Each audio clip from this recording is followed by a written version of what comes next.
Bismillahirrahmanirrahim. Assalamualaikum warahmatullahi wabarakatuh. Bismillah. Wassalatu wassalamu ala rasulillah wa ala alihi wa ashabihi wa man walah. Amma ba'd. Kita lanjutkan kembali mempelajari kitab Ushulus Sunnah karya Al-Imam Ahmad bin Hanbal rahimahullahu ta'ala, yang dijelaskan oleh Fadilatul Syekh Al-Allamah Ubaid bin Abdullah bin Sulaiman Al-Jabiri hafizahullahu ta'ala di dalam kitab beliau Ghirasul Jannah fi syarhi usulis sunnah. Al-Imam Ahmad bin Hanbal rahimahullahu ta'ala berkata,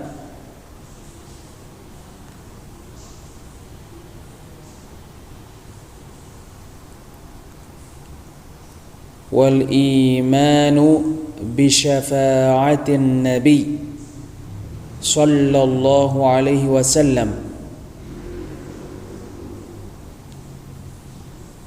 mengimani syafaat Nabi sallallahu alaihi wasallam,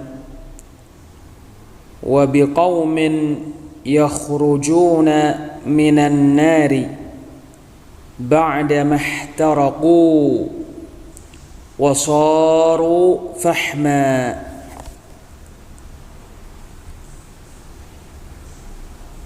dan mengimani kaum yang keluar dari neraka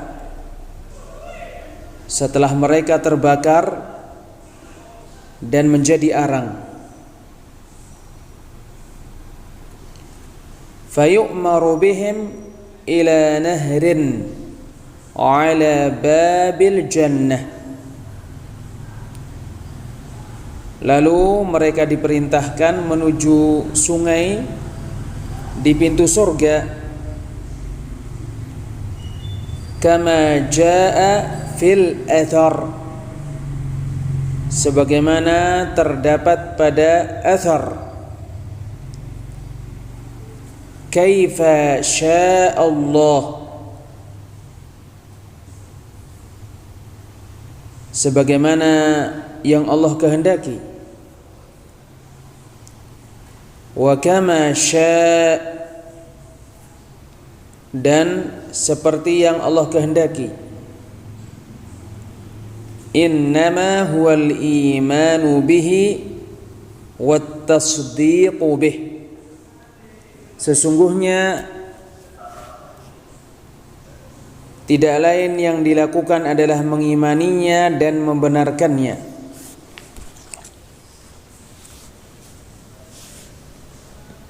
Makna syafaat secara bahasa berasal dari kata asy-syafa', yaitu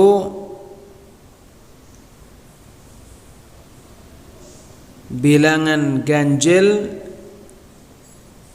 yang bergabung dengan bilangan ganjil sehingga menjadi genap, lawan witr, ganjil, yang memberikan syafaat dan yang diberi syafaat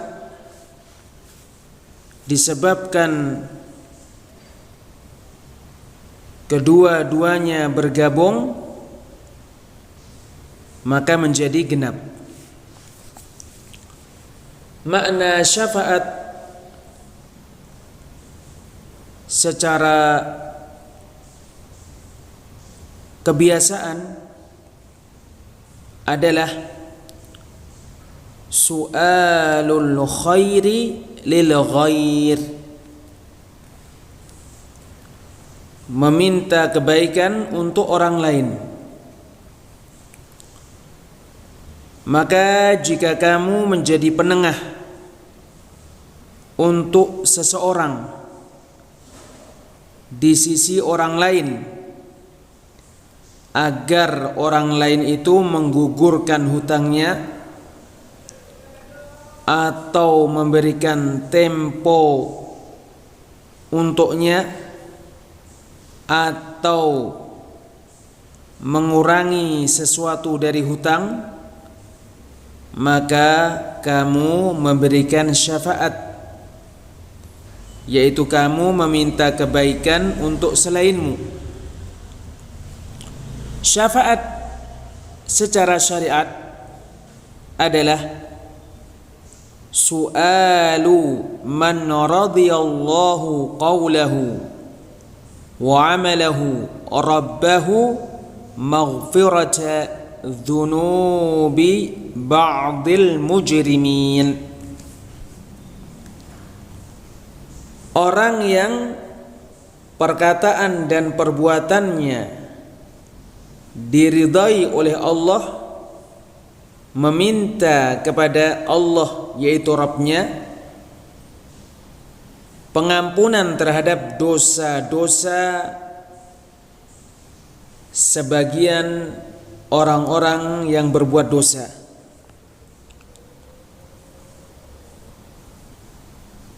Syafaat mengandung beberapa masalah. Masalah pertama, macam-macam syafaat. Maka syafaat ada 3 macam. Macam yang pertama, syafaat yang disepakati oleh ulama. Asy-Syaikh Ubaid Al-Jabiri hafizahullahu ta'ala berkata, maka aku tidak mengira ada seseorang dari orang-orang yang menisbatkan diri mereka kepada Islam mengingkari syafaat yang pertama ini sampai para pelaku bid'ah. Syafaat yang pertama ini adalah asy-syafa'atul 'uzma, syafaat yang paling besar, yaitu syafaat yang mana ia adalah syafaat untuk menetapkan keputusan. Sesungguhnya syafaat yang pertama ini, yaitu asy-syafa'atul 'uzma, khusus milik Nabi sallallahu alaihi wasallam.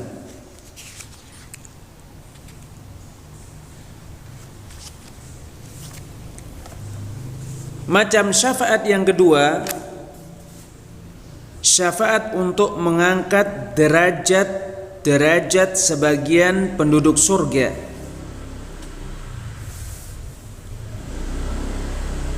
Syafaat ini umum. Nabi dan selain Nabi dari orang yang beriman bersyirikat padanya. Demikian juga syafaat ini saya mengira tidak diingkari. Macam syafaat yang ketiga, syafaat untuk para pelaku dosa besar. Syafaat yang ketiga ini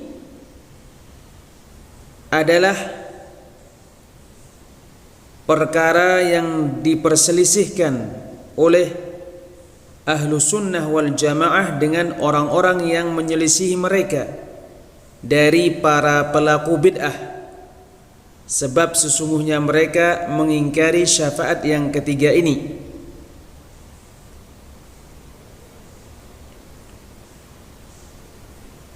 Sebab dimaklumi bahwa orang-orang Khawarij mengkafirkan pelaku dosa besar di dunia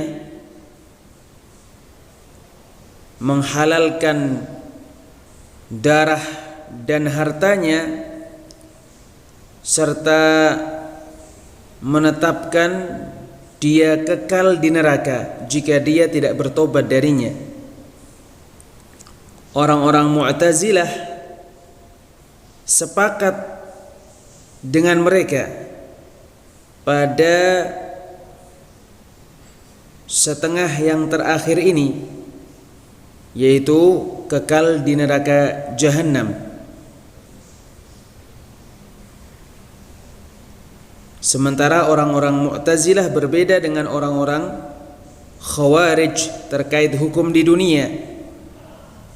Orang-orang Mu'tazilah mengatakan pelaku dosa besar berada pada keadaan di antara dua keadaan. Masing-masing dua kelompok tersebut sesat dan menyesatkan. Syafaat untuk pelaku dosa besar dari orang-orang yang mentauhidkan Allah bermacam-macam. Di antaranya adalah syafaat untuk orang yang berhak masuk neraka supaya dia tidak masuk neraka. Syafaat untuk orang yang masuk neraka supaya dia keluar dari neraka. Ahlu sunnah mengimani syafaat ini dan membenarkan apa yang datang terkaitnya dan mempercayai apa yang datang terkait syafaat ini. Syafaat ini umum. Di sana ada syafaat-syafaat yang khusus untuk Nabi, di samping syafaat yang terbesar yang ulul azmi dari para rasul tidak memberikannya. Adam tidak memberikan syafaat yang paling besar ini. Kemudian Nuh, kemudian Ibrahim, kemudian Musa, kemudian Isa alaihimus salatu wassalam, hingga berakhir urusan manusia kepada Muhammad sallallahu alaihi wasallam. Lalu Nabi Muhammad mengatakan, ana laha, akulah yang memilikinya, akulah yang memilikinya. Dua syafaat ini salah satunya untuk paman Nabi Muhammad, yaitu Abu Talib. Sebab sesungguhnya Abu Talib diberi syafaat sehingga dia keluar menuju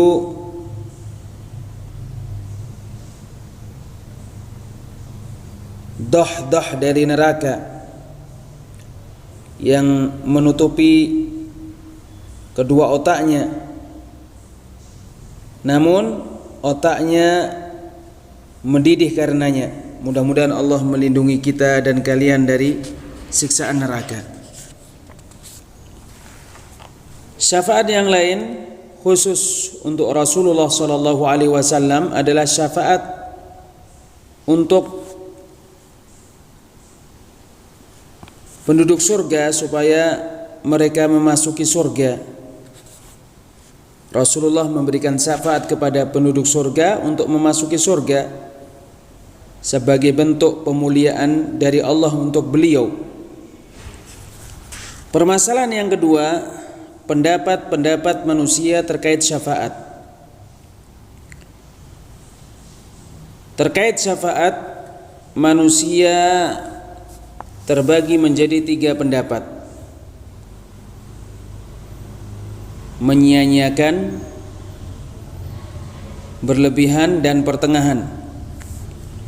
Maka ada kaum yang mengingkari syafaat untuk pelaku dosa besar sebab rusaknya akidah mereka.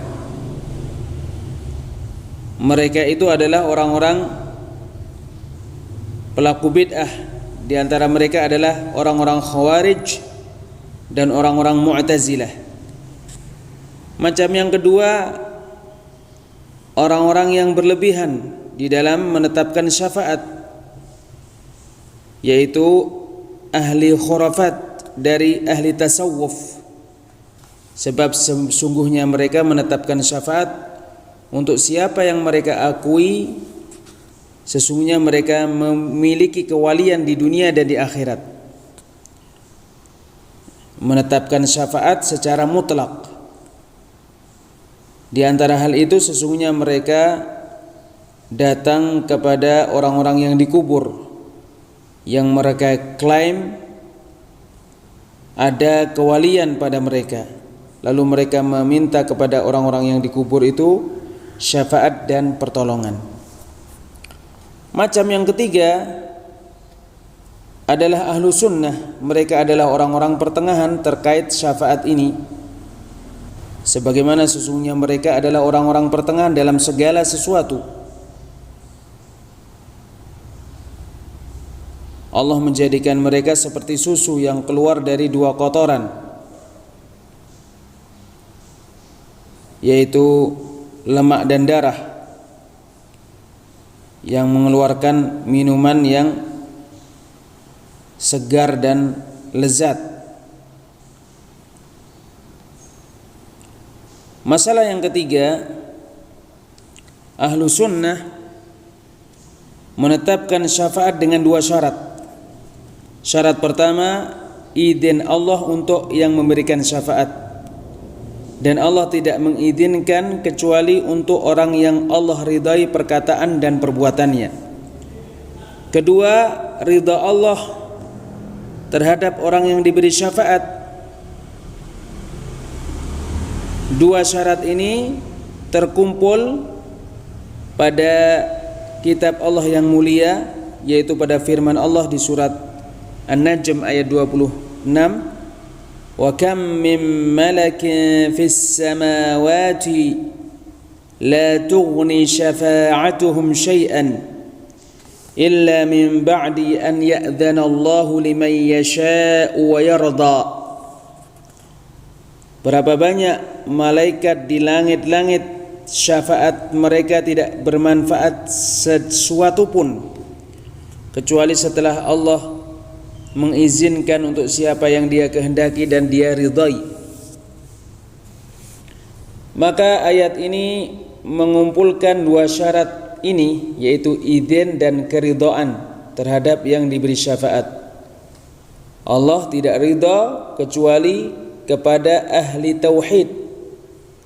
Sungguh Al-Bukhari dan selainnya mengeluarkan hadis dari Abu Hurairah, semoga Allah meridainya, dia berkata, aku bertanya kepada Rasulullah sallallahu alaihi wasallam, man as'adun nasi ya Rasulullah bi syafa'atika yaumal qiyamah?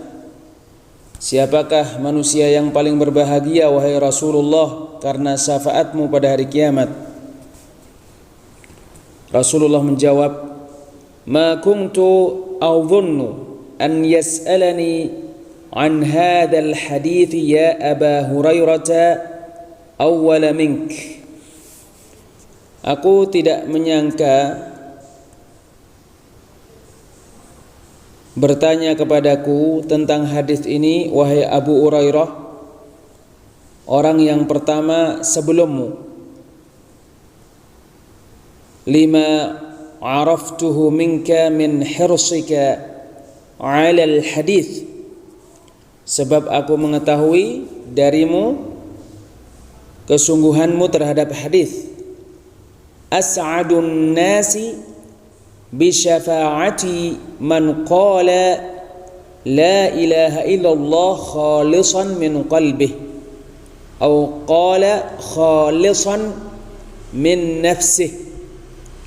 Manusia yang paling berbahagia karena syafaatku adalah barang siapa yang mengucapkan la ilaha illallah ikhlas dari hatinya, atau Rasulullah bersabda ikhlas dari jiwanya. Disimpulkan dari hadis ini, pertama, penetapan syafaat untuk Nabi dan untuk selain beliau berdasarkan dalil. Kedua, sesungguhnya syafaat ini bukan syafaat yang mutlak menurut ahlu sunnah. Bahkan ia adalah syafaat yang disertai syarat-syaratnya. Demikian juga penetapan syafaat dengan dalil-dalil adalah bantahan untuk ahlu takfir, yaitu orang-orang yang mengkafirkan disebabkan dosa-dosa besar. Ini adalah bantahan untuk mereka. Wallahu a'lam bis-shawab. Insyaallah kita lanjutkan pada pertemuan yang lainnya. Subhanakallahumma wa bihamdik, asyhadu an la ilaha illa anta, astaghfiruka wa atubu ilaik. Wassalamu alaikum warahmatullahi wabarakatuh.